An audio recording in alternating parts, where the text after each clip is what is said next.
Let's move on to our second main topic today. Chris, what is our second main topic today? This is from Kevin Crutchfield. Kevin Smith announced that he's executive producing Masters of the Universe: Revelation. Smith will also be the showrunner, while Powerhouse, Netflix's Castlevania series, will provide the animation.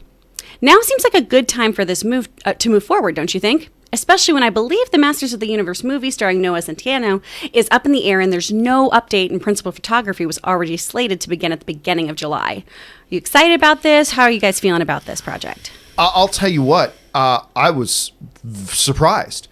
Because wasn't there some other Marvel thing that Kevin Smith was just recently announced that he's going to be working on as well? Like the Howard the Duck, that whole animated stuff that he was going to be working on this. I'll tell you what, I am a big fan of Kevin Smith. I'm a big fan of Kevin Smith. I am. Would I have pictured him doing a Masters of the Universe thing? I'm not sure that I would. But for those of you who are just hearing about this right now for the first time, this is the report from Variety. This is from Kevin Smith. I am eternally grateful to Mattel. I know Rob liked that one. I am eternally grateful to Mattel TV and Netflix for entrusting me with not only the secrets of Grayskull, but also their entire universe, Smith said. In Revelation, we pick up right where the classic era left off to tell an epic tale of what may be the final battle between He-Man and Skeletor. Brought to life with the most metal character designs Powerhouse Animation can contain in the frame, this is the Masters of the Universe story you have always wanted to see as a kid. So one of the really interesting things, couple of things. Number one, the animation company behind Castlevania, the Netflix series. That's something else, because that's not an animation style I would have thought you would do for He-Man. So that's actually a pretty innovative and interesting idea. I'm very curious about that. But the other thing is that this picks up after the events of the original He-Man cartoon series.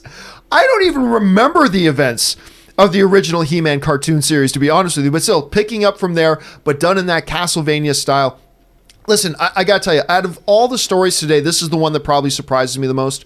I'm a fan of Master of the Universe. I'm a fan of Kevin Smith. This is not a pairing I would have guessed at.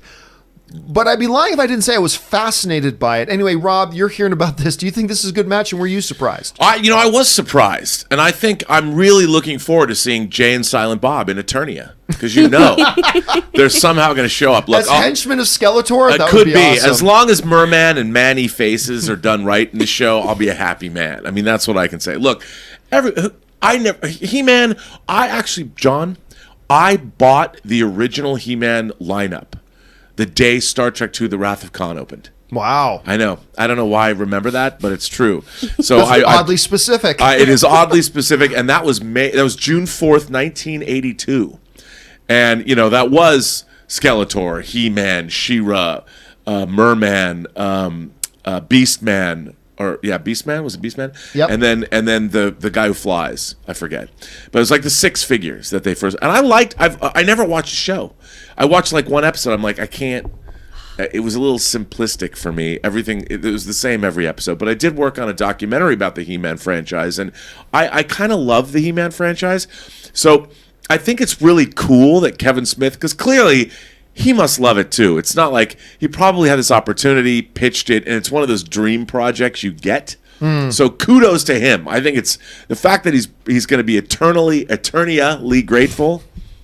I'm eternally grateful too. One of the things that always, even as a kid, I thought was really funny about He-Man was we make jokes quite often, and rightfully so, about the ridiculousness of Superman. In the sense that nobody can figure out who he is. I'm Superman. Where'd Superman go, Clark? Oh, there you are, Superman. John, how did you get here? Yeah, John, wait, who is that? Like, with He-Man, it was always worse because Prince Adam looks exactly like He-Man. But he gets a tan. Well, he gets a little bit of a tan, but Prince Adam is still massively buff. He's got the same looking cat, just slightly smaller. He's got the same long bowl Beatles haircut. I mean, I always thought it was hilarious as a kid that nobody figured out that Prince Adam was He-Man. I just always thought that was kind of fun. Same with She-Ra. Her hair just gets longer. And you're like, whoa! Did her hair get longer? Her hair gets longer, yeah. So there you It's go. because people in Attorney are too busy on their phones, dude. They're just looking down. They're just not paying attention. Oh, hey, man. So All the right. Prince Adam facade continues unabated.